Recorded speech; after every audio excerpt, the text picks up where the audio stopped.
কিতাবের নাম কাল ইউবি, ঘটনা নাম্বার 8। আব্দুল্লাহ ইবনে মুবারক রাদিয়াল্লাহু তাআলা আনহু থেকে বর্ণিত, তিনি বলছেন যে আমি যখন মক্কায় অবস্থান করছিলাম, মক্কায় ছিলাম, যে এমন একটা সময় আসলো মক্কার ভিতরে দুর্ভিক্ষ দেখা দিল। এমন দুর্ভিক্ষ যে মানুষজন কি খাবে, সাহাবারা কি খাবে, মানুষজন হয়রান হয়ে গেলে। এর কারণ একটাই, যে অনাবৃষ্টির কারণে মক্কার ভিতরে ফসলাদি সেরকম ওই বছর কি হয় নাই, ফসলাদি উৎপন্ন হয় নাই। এর কারণে মানুষ কি করছেন, আরাফাতের ময়দানে সকল মানুষ একত্রিত হয়েছেন, জমায়েত হয়েছেন ইস্তেসকার নামাজের উদ্দেশ্যে, বৃষ্টি চাওয়ার উদ্দেশ্যে। আল্লাহ তাআলার কাছে কি করছেন, আল্লাহ তাআলার কাছে ইস্তেসকার নামাজ পড়ে কি করলেন, দোয়া করেন, আল্লাহ তুমি অনাবৃষ্টি থেকে আমাদেরকে হেফাজত করো। আমরা দুনিয়াতে অনেক সময় কি করি, আমাদের জন্য অনাবৃষ্টির কারণে বিপদ আপদে পড়ে আল্লাহ তাআলার কাছে গিয়ে দোয়া করে, আল্লাহ আমাদেরকে বৃষ্টি দাও, আল্লাহ মুসিবত থেকে হেফাজত করো। ওই সময় আরাফাতের ময়দানে সকল সাহাবারা কি করলেন, একত্রিত হয়ে জমায়েত হলেন, আর আল্লাহ তাআলার কাছে দোয়া করতে লাগলেন, আল্লাহ আমাদেরকে বৃষ্টি দেন, এই অনাবৃষ্টির কারণে ফসলে হয় না, আমাদের খাবার দাবার ব্যবস্থা হয় না, আল্লাহ তুমি আমাদেরকে বৃষ্টি দাও, আমাদের বৃষ্টি দাও, এই বলে দোয়া করতে লাগলেন। আল্লাহ তাআলা দোয়া কবুল করলেন। এইভাবে এক সপ্তাহ কেটে গেল। পরের দিন এরকম আবার জুম্মার নামাজের পরে সাহাবারা আবার একত্রিত হলেন, একত্রিত হয়ে পুনরায় পূর্বের মতো তারা আবার ইস্তেসকার নামাজ পড়ে দোয়া করতে লাগলেন।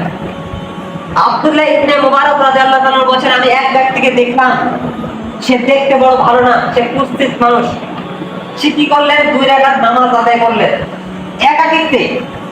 সকল মানুষ জমায়েত হয়ে নামাজ পড়ছে এক জায়গায়, সে ব্যক্তি কি করলেন, আলাদা হয়ে এক জায়গায় 2 রাকাত নামাজ আদায় করলেন। 2 রাকাত নামাজ আদায় করার পরে সে আল্লাহকে বলছে, আল্লাহ 2 রাকাত নামাজ শেষ করে যখন সে সেজদায় গেছে, 2 রাকাতে সে সেজদায় গিয়া উচ্চ স্বরে বলছে, আল্লাহ তুমি যতক্ষণ পর্যন্ত আমার দোয়া কবুল করে বৃষ্টি না দিবা এই জমিনের বুকে, ততক্ষণ পর্যন্ত আমি সেজদা থেকে উঠবো না। আব্দুল্লাহ ইবনে মুবারক রাদিয়াল্লাহু তাআলা তার পাশ থেকে কথা শুনছেন, আর ওই ব্যক্তি বলছে, আল্লাহ আমি সেজদায় গেলাম, আর ওই সময় পর্যন্ত সেজদা থেকে উঠবো না, যে সময় পর্যন্ত না তুমি কি করবা, এই জমিকে ঠান্ডা করবা বৃষ্টি না দিয়ে। কথা যা কাজও তা। দোয়ার মধ্য থেকে তার সেজদার মাঝে থাকতে থাকতে আল্লাহ তাআলা কি করলেন, রহমতের বৃষ্টিতে জমিনটাকে ঠান্ডা করে দিলেন। ওই ব্যক্তি কি করলেন, সেজদা থেকে উঠে নামাজ শেষ করে বাসায় চলে গেলেন। আব্দুল্লাহ ইবনে মুবারক রাদিয়াল্লাহু তাআলা বলেন, এই ব্যক্তিটা কে, যে ব্যক্তি সেজদায় গেল, আল্লাহ তাআলার কাছে দোয়া করলো, আল্লাহ তাআলা সাথে সাথে সেই দোয়া কবুল করে নিলেন। আব্দুল্লাহ ইবনে মুবারক রাদিয়াল্লাহু তাআলা তার পিছু পিছু যেতে লাগলেন। দেখলেন একজন কি করে, আমাদের দুনিয়াতে ব্যবসা হয় আলু বেগুন পটলের ব্যবসা করে মানুষজন অনেক আছে। আর সে সময় কি করতো, দাসী বান্দির ব্যবসা করতো, যে ক্রয় করতো, দাসী বান্দি ক্রয় করতো, আর সেগুলো বাজারে নিয়ে গিয়ে বিক্রি করতো। কিরকম, যে তার কাজ করে দিবে, সে তার কাজ করে দিবে, এরকম। এই ব্যক্তি দেখলো যে আব্দুল্লাহ ইবনে মুবারক রাদিয়াল্লাহু তাআলা দেখলেন যে ব্যক্তিটা দোয়া করার সাথে সাথে কবুল হয়ে গেল, এই ব্যক্তি একজন ওই দাস ক্রয় বিক্রয় করে ওই ব্যক্তির বাসায় গেলেন। আব্দুল্লাহ ইবনে মুবারক দেখে ফিরে চলে আসলেন। পরের দিনে কিছু দিনার দিরহাম নিয়ে গেলেন, স্বর্ণের মুদ্রা নিয়ে গেলেন, যে ওই গোলামকে ক্রয় করবে এই বলে। আব্দুল্লাহ ইবনে মুবারক রাদিয়াল্লাহু তাআলা কি করলেন, ওই ব্যক্তি গিয়ে বলছে, আপনি তো দাসী কি করেন, ক্রয় বিক্রয় করেন, আমার একটা দাসী লাগবে, আমার একজন গোলাম লাগবে, আমাকে একটা গোলাম দেন। ওই মালিক কি করলেন, একাধিক গোলাম তার সামনে এনে উপস্থিত করলেন, যেগুলো সুদর্শন, ভালো, শক্তিশালী, এগুলো কিছু গোলাম তার সামনে এনে উপস্থিত করলেন। আব্দুল্লাহ ইবনে মুবারক রাদিয়াল্লাহু তাআলা বলেন, না, এগুলো ব্যতীত আপনার কাছে আর কোনো গোলাম আছে কি? মালিক বলছে, হ্যাঁ আছে, আর একটাই গোলাম আছে, সে অনেক খুশি, সে ভালো না, কাজ সে কাজ করবে সেরকম না, আপনি তাকে নিয়ে গিয়ে কি করবেন? আব্দুল্লাহ ইবনে মুবারক বলে, আপনি তাকেই দেখান, আমার ওই গোলামটাকেই লাগবে। আব্দুল্লাহ ইবনে মুবারকের সামনে ওই গোলামকে নিয়ে আসলেন। আব্দুল্লাহ ইবনে মুবারক রাদিয়াল্লাহু তাআলা দেখছেন যে ওই ব্যক্তি, যে ব্যক্তি কি হলো, দোয়া করার সাথে সাথে কবুল হয়ে গেছে, ওই গোলামকে তার সামনে নিয়ে আসছে। আব্দুল্লাহ ইবনে মুবারক রাদিয়াল্লাহু তাআলা বলেন, আমি এই গোলামটাকে কিনবো, আপনি কত টাকা দিবেন বলেন? মালিক বলে, আমি একে 20 দিরহাম, 20টা স্বর্ণ মুদ্রা দিয়ে আমি তাকে ক্রয় করছি। আপনি কি করেন, এতে কাজ কাম কিচ্ছু করেন, আপনি একে নিয়ে দিয়ে কি করবেন, আপনি কি করেন, হাত দাম দেন, 10 দিনার দেন। এই ব্যক্তি আব্দুল্লাহ ইবনে মুবারক রাদিয়াল্লাহু তাআলা এতটা খুশি হয়েছে, বলছে যে না, আমি 10 দিরহাম না, আমি আপনাকে লাভ দিয়ে দিব। আপনি এই কিনেছেন 20 দিনার দিয়ে, আমি আপনাকে 27 দিনার দিব, আমি আপনাকে 7 দিরহাম কি করব, লাভ হিসাবে দিব, আপনি তাকে এই গোলামটা আমাকে দেন। কথা যা কাজ তা। ওই গোলামকে ক্রয় করে নিয়ে আসছে। নিয়ে আসার পরে গোলাম বলছে, মালিক আপনি তো আমাকে ক্রয় করলেন, আমার তো এরকম কোনো শক্তি সামর্থ্য নয় যে আমি আপনার ইবাদত করবো, আমি আপনার কথা শুনবো, আমি আপনার কাজ কাম করে দেবো, এরকম শক্তি তো আমার শরীরে নাই মালিক। আপনি কি কারণে আমাকে ক্রয় করলেন, কি জন্য আমাকে কিনলেন? আব্দুল্লাহ ইবনে মুবারক রাদিয়াল্লাহু তাআলা বলছেন যে না, আমি তোমাকে ক্রয় করছি একটাই উদ্দেশ্য, যে আজকে থেকে তুমি আমার মালিক হবে, আমি তোমার গোলাম হব। কিনলোকে আব্দুল্লাহ ইবনে মুবারক রাদিয়াল্লাহু তাআলা আনহু, তিনি বলছেন যে আমি তোমাকে কিনেছি একটাই উদ্দেশ্য, যে আজকে থেকে তুমি আমাকে যা বলবো আমি সেটাই করব। আজকে থেকে আমি গোলাম আর তুমি মালিক। ওই গোলাম মালিক, আপনি এই কথা বলছেন, তার উদ্দেশ্যটা কি, কারণটা কি?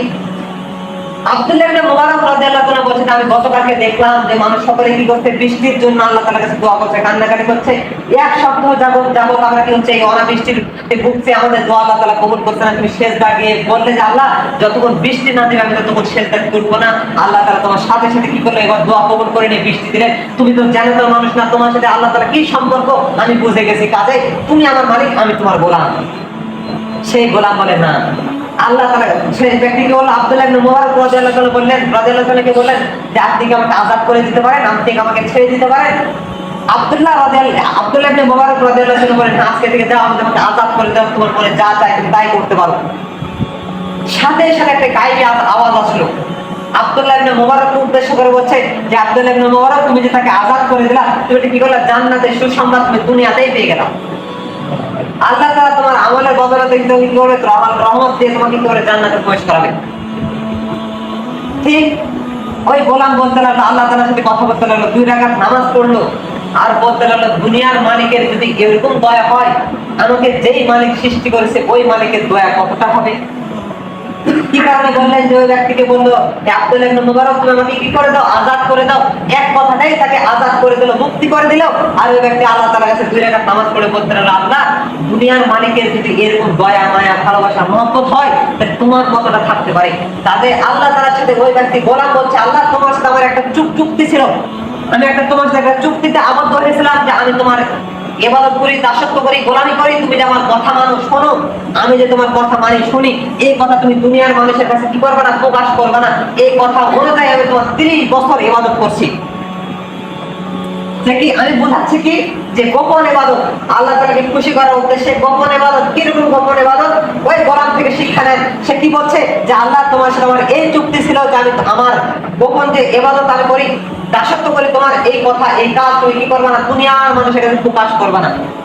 এই প্রতিশ্রুতি তোমার আমার মাঝে ছিল, আজকে তুমি দুনিয়ার মানুষের কাছে আমার এই গোপন আমলের কথা প্রচার করে দিয়েছো, বলে দিয়েছো। আজকে থেকে তুমি কি করো, আমাকে দুনিয়া থেকে তুলে নাও, আল্লাহ আমি দুনিয়াতে আর থাকতে চাই না। এবার কি করলো, কালিমা পড়তে পড়তে দুনিয়ার জমি থেকে ইন্তেকাল করে চলে গেলেন। সাথে সাথে আব্দুল্লাহ ইবনে মুবারক অবাক হয়ে তাকিয়ে থাকলেন কিছুক্ষণ। তাকিয়ে থাকার পরে দেখছি যে ওই গোলাম কি করছে, মৃত্যুবরণ করছে। তাকে সামান্য কিছু পোশাক দিয়ে, খুব দামি না, ভালো না, পোশাক দিয়ে কি বলে তাকে দাফন করে দিলেন, জানাজা দিয়ে নামাজ পড়ে তাকে দাফন কাফন করে দিলেন। স্বপ্নের মধ্যে তাকে একজন সুদর্শন পুরুষ এসে স্বপ্নে বলছে, এই আব্দুল্লাহ ইবনে মুবারক রাদিয়াল্লাহু তাআলা, তোমার কি কোনো আল্লাহকে লজ্জা নাই? আল্লাহকে তুমি স্মরণ করো না? আব্দুল্লাহ ইবনে মুবারক বলছে, কেন আপনি কে বলছেন? আপনি তো সুদর্শন পুরুষ, আপনি আমার সাথে দেখা দিয়ে সাক্ষাতে কে বলছেন? ওই ব্যক্তি উত্তরে বলছে যে আমি হচ্ছি মুহাম্মদ রাসূলুল্লাহ সাল্লাল্লাহু আলাইহি সাল্লাম। যে ব্যক্তিকে তুমি দাফন করেছো সে যেন তেন না ব্যক্তি না, সেটা আল্লাহ তাআলা খালেদ বান্দা, আল্লাহ তাআলা একজন ওলি হিসেবে সে কি করছে, দুনিয়ার জমি থেকে গেছে। তুমি তাকে ভালো দাফন দাও না, ভালোভাবে কি করো না, কবরস্থ করো নাই, তুমি কি করো, আবার পুনরায় তাকে কবরস্থ থেকে উঠাও এবং তাকে ভালো দাফন দিয়ে কি করো, তাকে আবার পুনরায় কবরের ভিতরে কি করো, শায়িত করে রাখো। আব্দুল্লাহ ইবনে মুবারক পরের দিন সকালবেলা ঠিক অনুরূপ ভাবে স্বপ্নে যা দেখলেন, ঠিক অনুরূপ ভাবে আল্লাহ তাআলা রাসূলের নির্দেশনা অনুযায়ী তাকে সেই অনুযায়ী আবার সে ভালো মানের পোশাক দিয়ে দাফন করে আল্লাহ তাআলা রাসূল আব্দুল্লাহ ইবনে মুবারক কি করেন, তাকে আবার কবরের ভিতরে শায়িত করে রাখলেন। দেখেন কি বলছিলাম, যে গোপন ইবাদত, কি পরিমাণ ইবাদত করতে আল্লাহ তাআলা, দাসত্ব করতে, যে আল্লাহ তাআলাকে যা বলে আল্লাহ তাআলা তাই শুনে। আমার আপনার ইবাদত কি 5 ওয়াক্ত নামাজের ফরজ ইবাদত, এটাই হয় না, গোপন ইবাদত আল্লাহ তাআলার সন্তুষ্টি করার উদ্দেশ্যে গোপন ইবাদত কি আমি আপনি